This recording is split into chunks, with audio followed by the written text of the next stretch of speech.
Good morning, everyone, and welcome to the LPTV Disney Morning Show, brought to you by no one. We could use a sponsor. If you know anyone in the corporate world, let us know.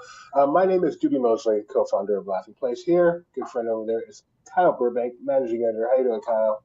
I'm good after we survived last minute disaster there. I am happy to be back, as Nikki B says. Welcome back, team. That's right. I have been gone for a few days. I missed three shows, been with the holidays, so it's actually been a week since I've done this. First of all, most importantly, I would like to say thank you to Luke Manning for sitting in for me on the. You guys did two shows while I was gone, right? We did Wednesday and Friday. Yeah. So thanks, Luke, for sitting in, ably filling in. Probably more than ably. It's probably a better show while I was gone. Thanks a lot. Not really, because I was leading it. And anyway, happy to be back. Happy to be talking about what's going on in the world of Disney over the weekend and looking forward here. So let's get started. Oh, no, we should say hello to the people out there. So, first of all, hello, Gio. Thanks for joining us. Hello, Nikki B. Thanks for joining us. Hello, Gio. Thanks for joining us. I know there's more of you out there. Say hello. All right, let's get started the way we do every show. Did you start this way while I was gone? Yeah. I think we were at 88 last time. I don't know if I wrote it down. You did, 88. And so, as we just said, the stock was at 88. Kyle, how do you think it's doing this morning? I mean, I want to say it's up, but I don't know anymore, given what the CEO told us in twice. 87.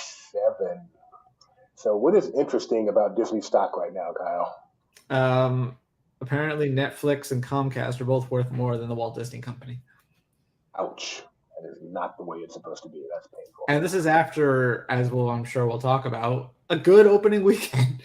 I know. After a good opening week, company, I'm not going to say the company's in trouble. It's not like it's going anywhere, but there have been better days. All right, I missed you, Kyle, of course. I missed everyone here at LP, but there was no one I missed as much as this guy.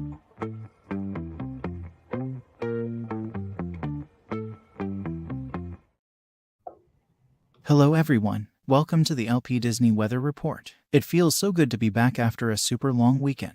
Though, to be honest, I was planning on using the free time to finally get around to doing some upgrades. Instead, I sat around and watched random episodes of Psych. Man, those Ali Sheedy ones are so good. And remember when Jules joined the roller derby undercover? Classic. Anyway, let's get to the weather. Anaheim will be mostly overcast today and make it to 68. Walt Disney World will unsurprisingly be warm today, but still stop shy of 90 degrees. In some actually shocking news, no storms are currently forecast for the day.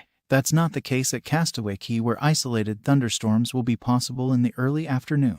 Other than that, though, it will be cloudy with highs in the low 80s that will feel like the 90s. Disneyland Paris is nearly at 70 right now. It will be clear tonight and will remain above 60. Tokyo is expecting showers for much of the day tomorrow, although they should taper off in the late afternoon. During that time, it will hit a high of 66. Shanghai will be mostly cloudy tomorrow and reach 82 degrees that will feel a bit warmer. Finally, Hong Kong will be mostly cloudy for the day with a chance of some scattered showers in the evening. During the day, they'll reach a high of 90 that will feel like, get this, 106. Note to self, do not visit Hong Kong in the summer. Yikes. And that's it for today's report. I hope everyone has a fantastic four-show Tuesday.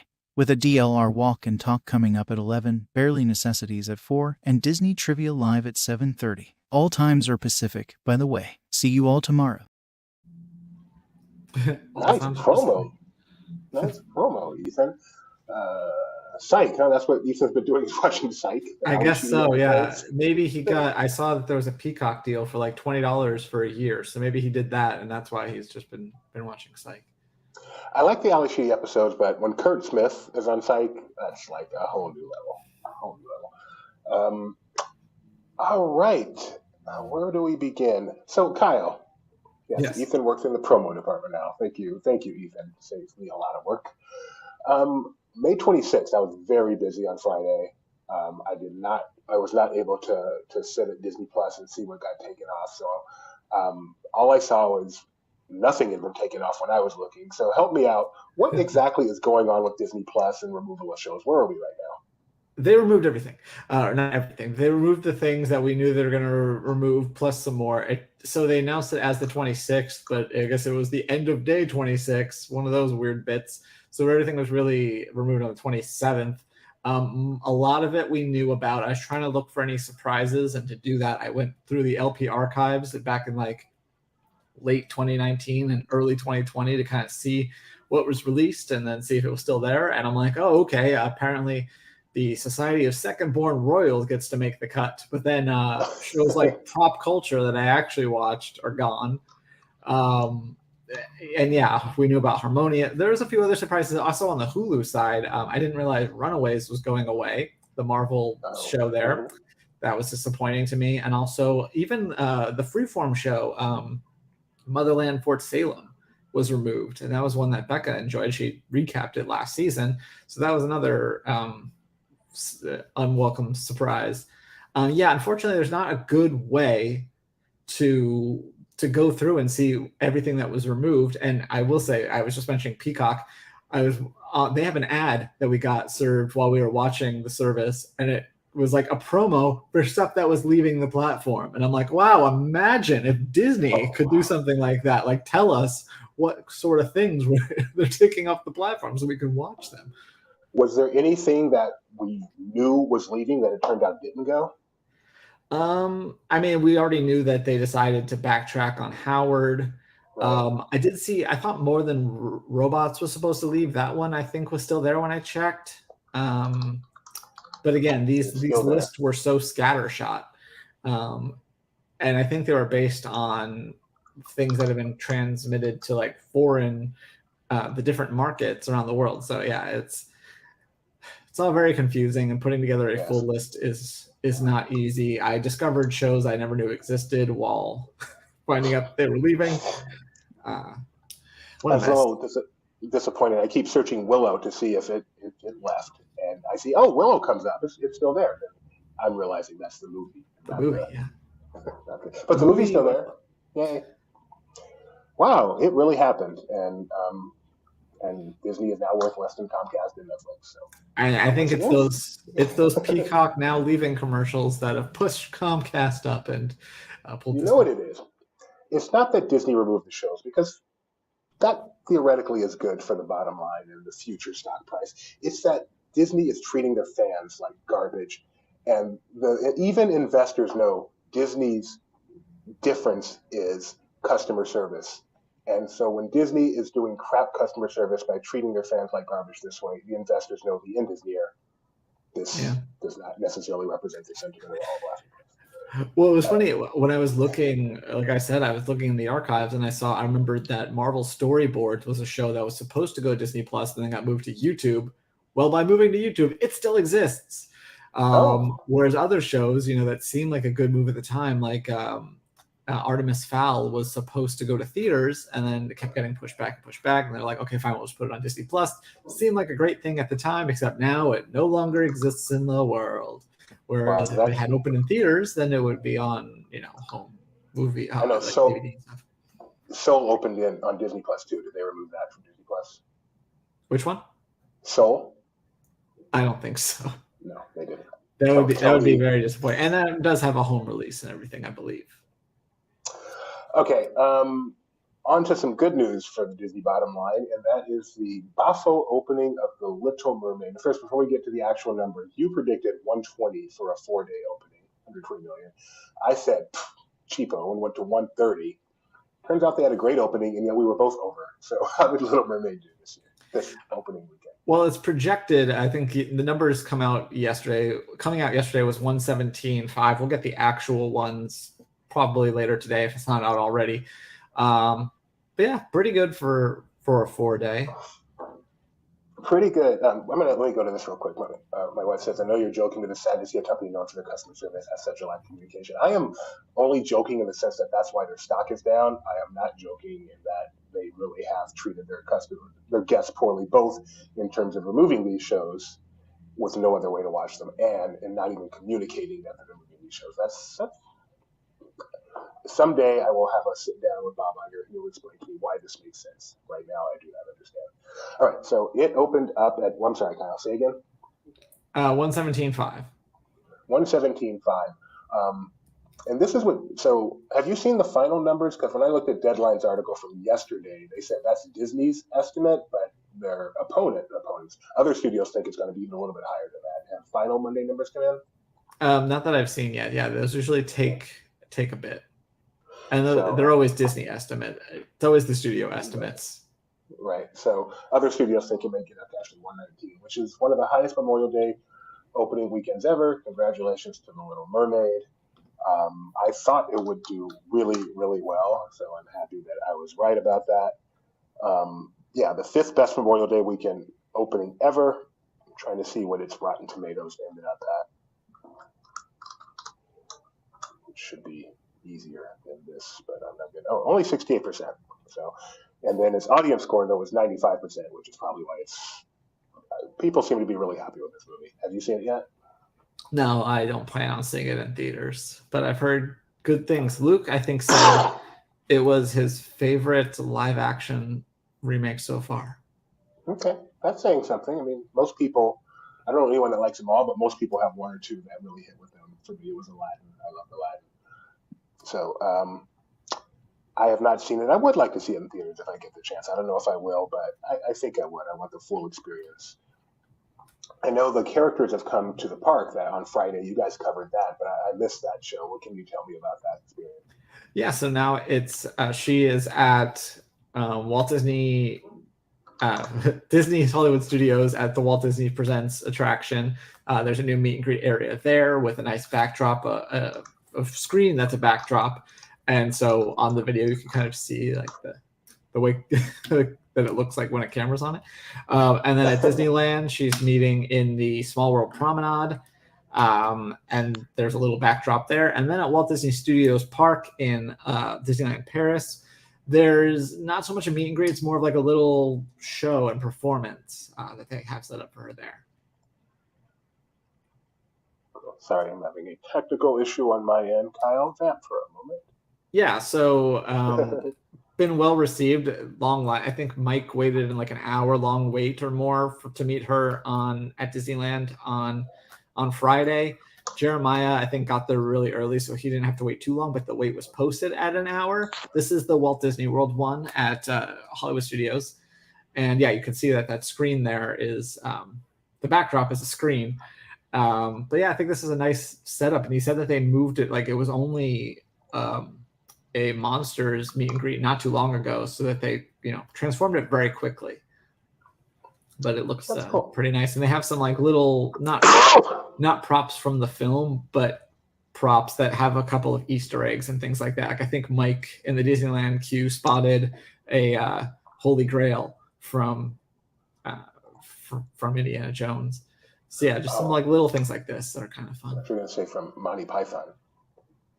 Could be that too. You're never expecting the Holy Grail. No one expects the Spanish Inquisition. I know. I almost made a Monty Python joke there, which is something because I do not like Monty Python at You all. Connected two different, yeah, that was good. And then also for Mermaid fans, they have what's become a bit of a tradition, a sand sculpture over at the Disneyland Resort. You can see they chose Ursula and Flotsam and Jetsam over Ariel, it looks like. But there's Melissa McCarthy in sand form. You think this is the first time she's appeared in sand form? I can't think of another reason why she would have.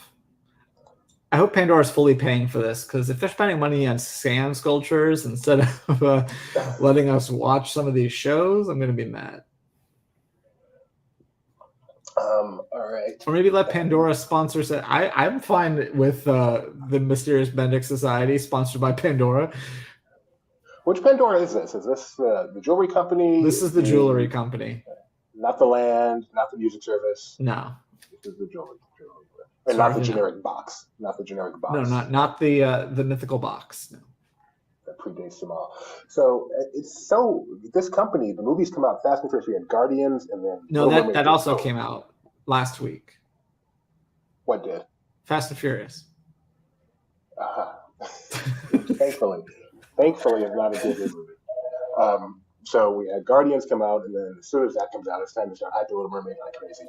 And now that will stop bringing you a moment now. And then Little Mermaid comes out, and then right away, hey, let's start hyping Elemento. So Elemento got shown at the Cannes Film Festival. How long was the standing ovation?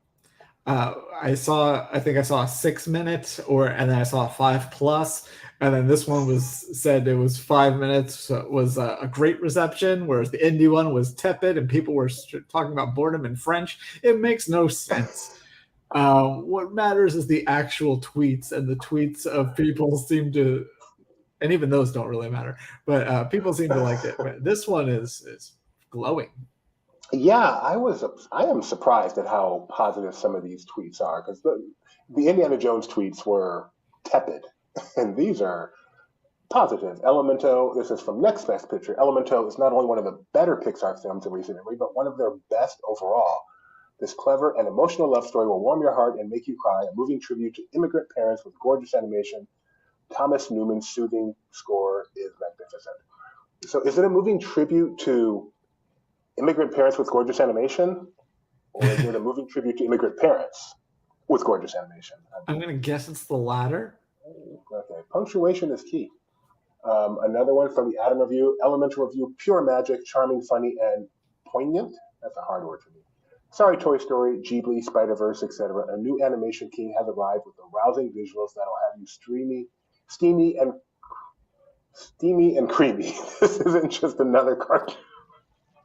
It's the best Pixar movie ever. A fitting end. Wow, that's high praise. I guess. I'm not sure what steamy and creamy means, but I don't want to find out. I think we should scroll away. Saying it's the best Pixar movie ever.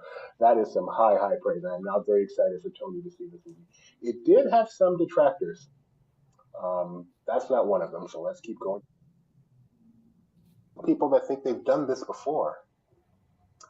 Peter Sound's Elemento burns bright with Pixar's reliable mix of vibrant animation and imagination. The story has been done before. It's Utopia, but with water and fire. But there's charming characters, creative set pieces, and Newman's gorgeous score is spiritual. I like that. And then one more that's even a little bit more downer.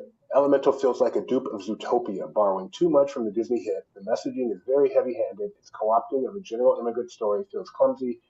Still, it's a beautifully animated, and the score is magical. A lot to love, but not perfect. So looking forward to the score now. It is both steamy, creamy, and clumsy, or all three. Tony Betty, West Fire Story. So cool. Elemento hits theaters anytime now. June something. 24? June 16th. June 16th, which is only about 2.5 weeks away. And I am excited. I don't know who's doing our official review, but I am excited for Tony's review, even if it's just via a ranting Slack session. That makes my day. He can headline it. The only review that matters. It is. I mean, I hope Tony gets to, well, I shouldn't speak out of, he's not watching. I hope Tony gets to review, even not our main review, he gets to do a review of Elemental for LP. I'll be disappointed if he does not. He's our animation guy. All right, one more Pixar thing before we move on to something else, and that is Monsters, Inc. themed treats are coming to the Magic Kingdom on Thursday. How exciting! How exciting! Yeah, if you want something that looks like an antenna ball and sand art that you get at the fair and a Coke bottle, both of those can be yours coming up on this Thursday. I don't actually know what either one is. One looks like it's covered in fondant. I can tell you. You can have the Mike Wazowski cake at the lunching pad or the Sully slush at Cosmic Ray's Starlight Cafe. The cake is orange blossom mango mousse cake with candy eye, while the slush is blue raspberry slush with purple whipped cream. And you know, after enjoying these treats, maybe you want to pay a visit to Monsters Inc. Laugh Floor or watch our embedded video on this article. So nice job, whoever did this one. Because when I think of green Mike Wazowski, I think orange blossom mango.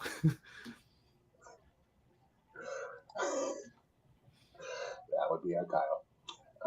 All right, let's see. More details about the Disney dining plan have come out this morning. Thank you to Tricia for putting this article together for us. I invite you to go check it out. There's a lot of details here. I think the most interesting thing here is talking about what experiences are going to cost you two whatever they call it, 2 points. Pizzas. You want a full pizza? That's 2 credits. That's right. Full pizza, character meals, signature dining, in-room dining. These things will cost you 2 credits, but otherwise stuff will just be 1. Oh, be our guest, which I guess doesn't come under any of those categories, will still cost you 2 credits to be our guest restaurant. So we've got a lot of details there that I just put the link in the chat on the Disney Dining Plan, which is heading back to the parks, the resort, next year. January 9th. Yes, January 9th. But the packages go on sale tomorrow. Where do we recommend people get them? We recommend people go to Mouse Fan Travel, our good friends. They'll take care of everything for you. They know everything about this deal. They can make sure that you get that and any other discounts that you deserve as you book your travels for next year. Any other discounts that you deserve? Yeah. I've been looking at tweets from this Memorial Day weekend at both Disneyland and Disney World, and from what I've seen, the parks were not particularly busy this weekend. Mac was able to get a boarding group for Tron yesterday and got to ride that, and I also saw him on Jungle Cruise. Very interesting. Very interesting. Maybe that's related to the Disney stock price right now. Are you familiar with the refreshment station now open at Epcot? I know that there's a refreshment station now open at Epcot, presented by Coca-Cola. Looks like they have smoothies, and that looks like a smoothie or a slushy with berries on it. Let me tell you what they got, Kyle, because this is exciting. You can get frozen Coca-Cola. Wow. Frozen Fanta banana. How often do you get Fanta banana? I don't. Frozen Coca-Cola with caramel and blueberries. Ooh. Frozen Fanta banana topped with caramel and blueberries. You can get caramel or caramel. Wow. Frozen Coca-Cola topped with assorted candies, which I don't know if they're randomly choosing. Box today, maybe box butterscotch tomorrow. I don't know. And frozen Fanta banana topped with assorted candies. So looks like they've turned 2 things and turned it into like 6 different things. Is this field Cool Wash by Test Track? I am not sure. So it is described as being between the Creation Shop and Test Track. So I would presume it is. That feels like that location.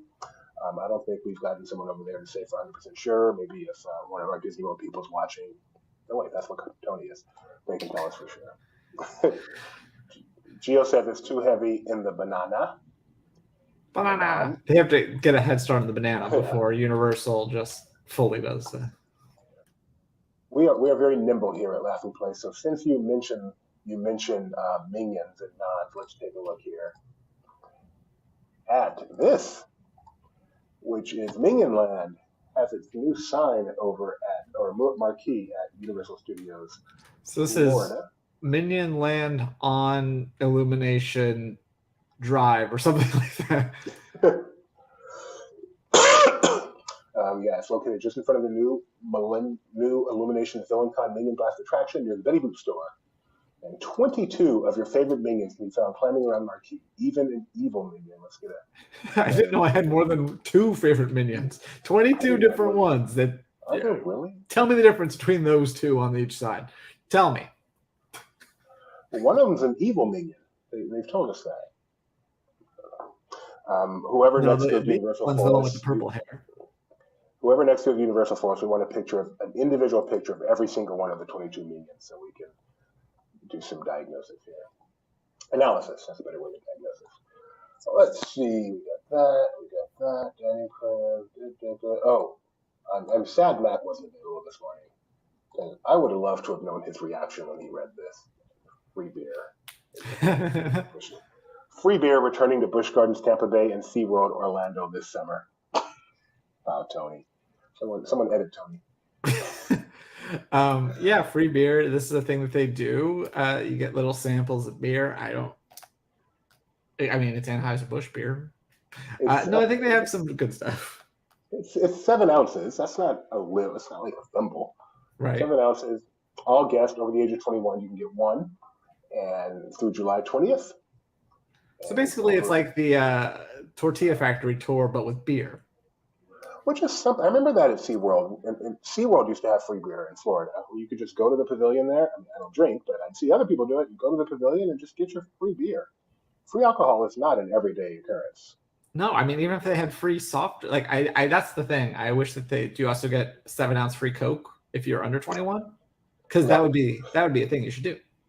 Because they know if you drink beer, you're more likely to get stupid and buy more stuff that you don't need. So this is really marketing.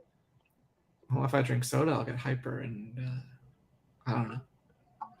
I'll just be quenched and happy. Can't I be quenched and happy? Yeah, can you? When is Splash Mountain's last day? Tomorrow? Today. Today. I believe it's today. I believe that's why Luke's on like stupid late. That's crazy. Today is Splash Mountain's last day ever in North America. It's already closed in Florida. Instead of free water, you could get some Splash Mountain water and then turn that into mini beers. Money could be exchanged for goods and services. Do you have any thoughts on Splash Mountain, Kyle, as we say goodbye to a classic since 1989? The one I like better already closed. Those are not the thoughts I was hoping for, Kyle. I like that one better too, but still, it means something that this is the last.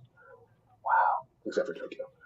We have a fun photo of my dad and my brother and I on Splash Mountain at Disneyland. Like we're like, oh wow, it was one of those where you're like, oh, no one's behind us. We better get this photo. So let's all plan something. So that's it.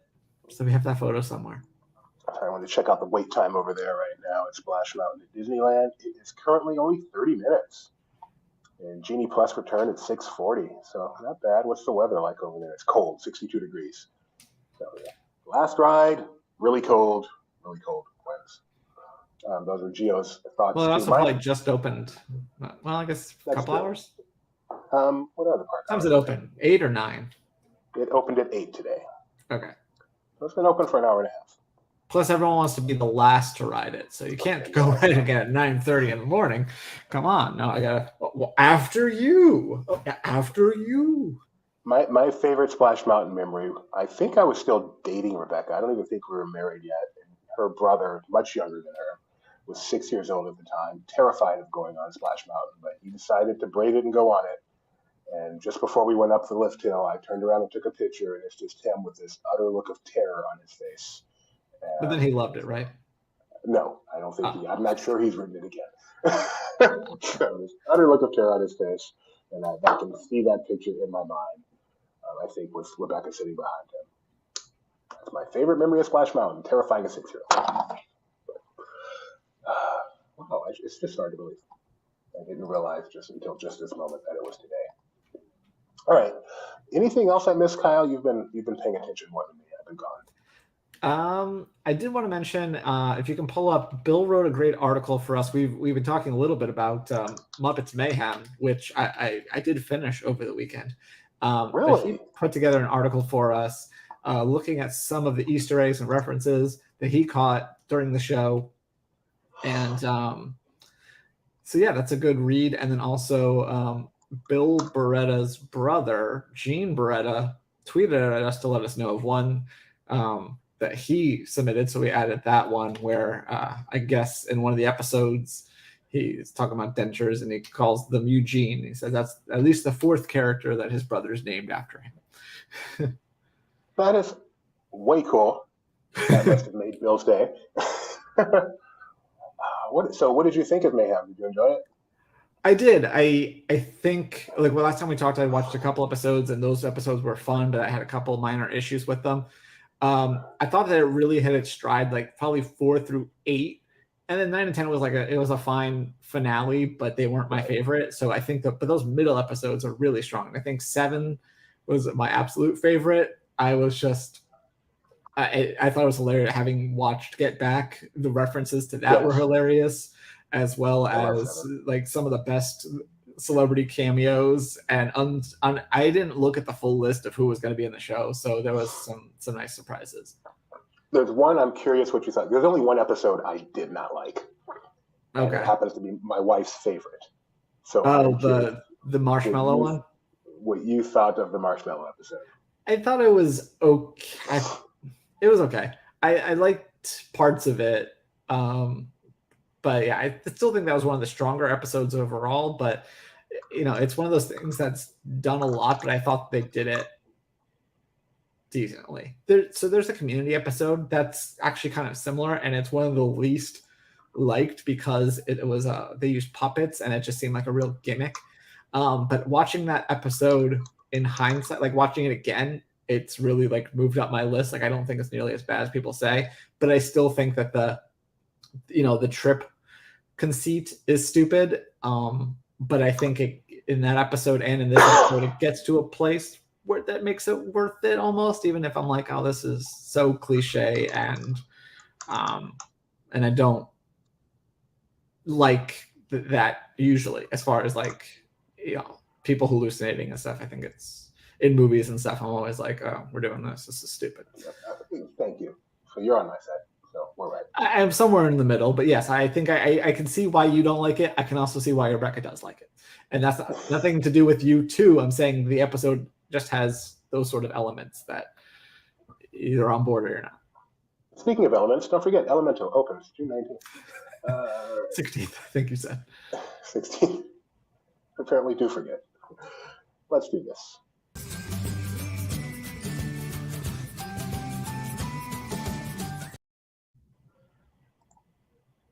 All right, I've got a couple of Galactic Star Cruiser pocket picks today. Pocket picks are stuff on social media that I think is funny, or sometimes interesting, sometimes touching, usually funny. This is an honest advertisement, the original pitch for Disney's Star Wars Galactic Star Cruiser, aka why my wife was not that into it. This summer, come to the Disney Star Wars Galactic Cruise. Narrated by Winnie the Pooh for some reason. For the price of a used automobile, you can spend 2 nights locked in a windowless concrete building that looks nothing like these images. Become concerned that some of your family members are way too quick to join the fascist regime. Or give your 5-year-old a dangerous weapon to play with. While you're at it, you can teach them how to gamble, or how to haggle with shady characters in the back of bars to buy illegal goods. Perhaps you've just always dreamed of taking your family to a war zone as you help political refugees escape from the fascist government, only to have your soon-to-be ex-wife teach your daughter how to snitch on you. In the evening, you can enjoy a live performance before the public trial of enemies of the state. And to top off the whole experience, you can end it with a battle royale against the fascist government in our beautiful main lobby. You know what I've come for. Only at Walt Disney World Resort. I thought that was funny. And then our second, nothing in that was inaccurate, by No. the way. Well, I mean, in the actual footage, there's inaccuracies, but yes. Exactly, yes. All right, and this second one is a little bit more of a positive take on Galactic Star Cruiser by one of my favorite influencers. Priciest Star Wars Galactic Star Cruiser worth it? Recently, Walt Disney World announced it would be closing down the cruise-like experience that was more colloquially known as the Star Wars Hotel. But long before this update, my friends and I had a chance to check it out for ourselves a few weeks after it opened last year, with all 4 of us sharing a single room and each of us shelling out $1,500 of our own money. Considering what we could have purchased instead and the fact that my wife and I don't even make 6 figures between the 2 of us, this was definitely not a small ask. The good news is that the price did include 2 nights in the room, meals, and park tickets on the second day. Of course, these amenities don't really account for the price, but the focus is mostly on the experience itself. With most of the 2 days spent aboard the ship, there's everything from lightsaber training and secret meetings, to dinner shows and theatrical spectacles. To that point, we did have a great time, even if we weren't as outgoing as these things typically require. Ultimately, my wife put it best when she said it was hard to justify the cost based on what we got for the money, but we didn't regret spending it. With that, I'm a bit sad to see the experience go away, and we'll continue to wonder, was Disney's priciest Star Wars Galactic Star Cruiser worth it? And that's how you make Walt Disney a loop. World announced it would be closing. That's the only reason I showed that, was that perfect loop. Well done, Kyle. Thank Ever you. sure having Ethan help you with this? Ethan was plugging me, but no, I'm doing a 30-day 30-day YouTube short challenge. One of us is frozen, so if it's him, you're hearing me. Finish Kyle's sentence. 30-day YouTube challenge. Come back, Kyle. We need you. We only got one part of the show left, and it requires you.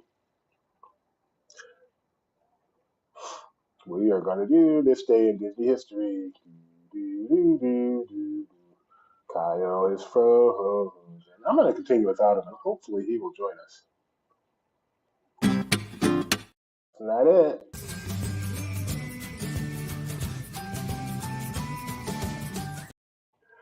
Kyle has informed me that he can see me and hear me, and yet.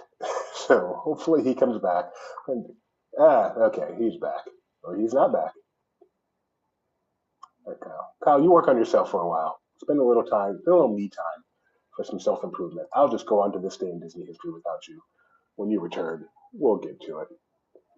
Yeah, Rebecca does not get the appeal of the First Order invading your vacation. I do. To each his own. All right. On this day in Disney history, we look back on. Hey, back. Way to go, Kyle. I have no idea. Like, I could see and hear you perfectly. All right. Well, you know what we're doing. It's the quiz portion of our show. We're going to see how smart Kyle is. Well, we know how smart Kyle is. I shouldn't put it that way. On this day in Disney history, someone was born. She is my age. Obviously, she was born in 1970. I'm sorry. On this day in Disney history, 1971. That helps. Someone was born. She is obviously my age since we were born the same year.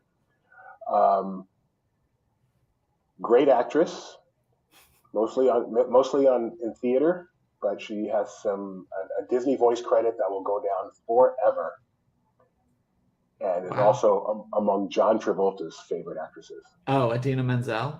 It is Idina Menzel. Before that, I was going to say Susan Egan. So thank you for. I'm like, I don't know if Megara was really that. I think Susan Egan's probably a little older than that. I have no idea. I don't I'm judge women by their age. I don't judge them. I just know facts. Goodness, Kyle, don't do that to me. Wow. But I would not have guessed Idina was that old. I would have thought she was younger than that. All right. On this day in 2003, you know what movie opened. Don't waste no time. What was it? On this day in 2000, what? Three. 2003 summer. Mars Pixar. Needs Moms. Nemo. Yes, we posted an article this morning. Come on. Yeah. Finding Nemo opened the best. This is the best. Let me think. This is Disney / Pixar's best father-son film. Okay. I'm not sure if there's any competition, but it is definitely the best. Depends on how you define father-son. That's true. Treasure Planet can be called a father-son. So. And that's not a Pixar. I said Disney / Pixar. Okay. Up is more of a father-son dynamic. It's like a grandfather-son film, though. Yeah, Even a I know. great-grandfather. On this, fun fact. This was the first Pixar film not scored by Randy Newman. Do you know who did the score? Giacchino? No. His cousin, Thomas Newman. Oh. Onward. Okay, fair. Onward is definitely a father-son film. The father and son spend about as much time together as they do in Nemo. Depends how you define father. I mean, he's there, isn't he? That movie's not half bad. Okay, on this day in 2014, Disney live-action film. Maleficent?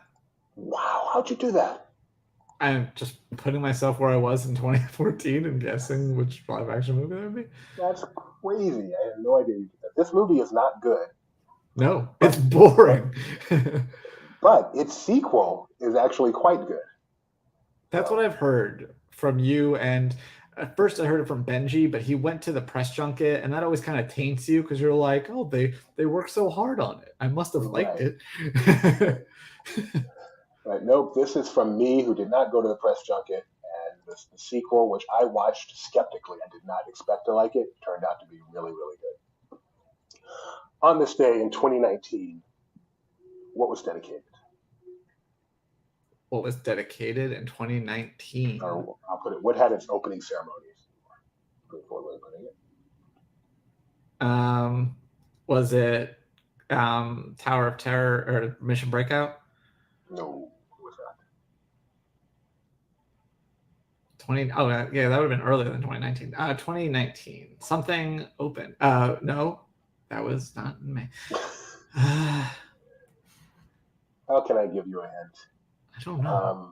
Among the attendees was a guy known for drinking Colt 45. Oh, okay. Yeah, it's what Gio said. Yes, Star Wars Galaxy Disneyland. Disneyland Star Wars Galaxy's Edge. You can watch that opening ceremony today. 4 years later. 4 years. Wow, time flies. guess 2 of those were. Back when Bob Iger was still CEO. Watch that full opening ceremony if you want to remember this day on our YouTube channel. I'll even give you a link. And finally, Kyle, and you're going to know this one because you told me. On this day, if today were 2 days ago, in 1966, what opened at Disneyland? The It's a Small World opened after originally debuting at the World's Fair. That is right. There it is. It's a Small World with children from the world pouring water from all over the world, or at least all over Anaheim, into the Small World waters. And happy, happy, joy, joy. Walt Disney, 1966. He was, wow, six months from death here, right? Wait, I mean, is my math right? He died in 66, right? So, yeah. I think so. Did you get I just remembered, did you get the other pocket pick I sent you the other day? Oh, no. I mean, I'm sure I did, but, I was... That's okay. We could save it for tomorrow. Okay, sounds good. Take a quick check of the Twitters. Yeah. What's this Rock and Roller Coaster stuff? I keep seeing Rock and Roller Coaster with soft open, and it's the same. Yeah, that's the story now. Yeah. It reopened from refurbishment, and you won't believe it. Nothing changed. There was a lot of speculation that it would change, so the fact that it didn't, I think, is a little bit interesting.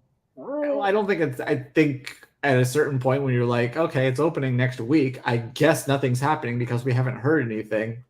I say it's interesting. Okay. Paris still has its striking issues. I saw Edith was out there, did an article for us on that, right? I don't believe she was out there, but she did do an article on it for us. Yes, this was one of the largest demonstrations yet. There's a video embed of cast members on Main Street there. But I do want to point out,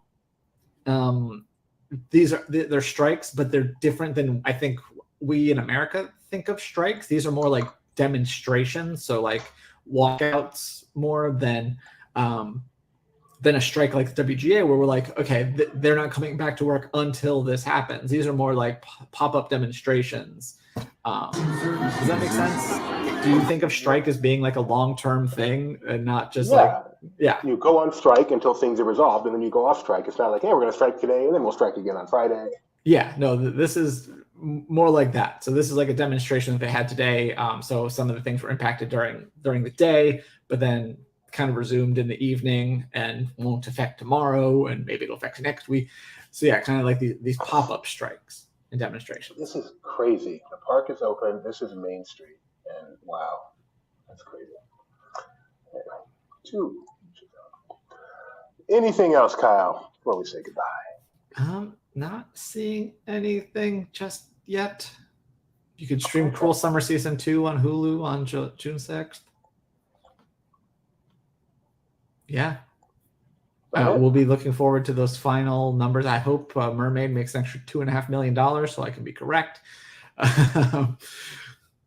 Should have bought. That's what I should have done. I should have gone to contribute my money so that I can win. If they come up $8, what does it cost to go to a movie these days? Not $8, I'm guessing. Actually, if you go on a Tuesday night, but that wouldn't be included in this. All right. Thanks, everyone, for joining us. As Kyle and Ethan said, it is a quadruple Tuesday with a park walk and talk coming up at 11 a.m. Pacific. Family Necessities, the Disney Merchandise Show at 4 p.m. Pacific. And finally, at 7:30 p.m. tonight Pacific, we have Disney Trivia Live. So make sure you stay tuned to our channel all day long. Please like our stream if you enjoyed it, or even if you didn't. Subscribe to our channel, ring the bell, and finally select all notifications so you find out every single time that we go live or have a cool new video. Ring the belly belly. Ring the belly belly. Thank you for joining us, everyone. And we'll be back, Kyle and I, tomorrow morning, same bat time, same bat YouTube channel.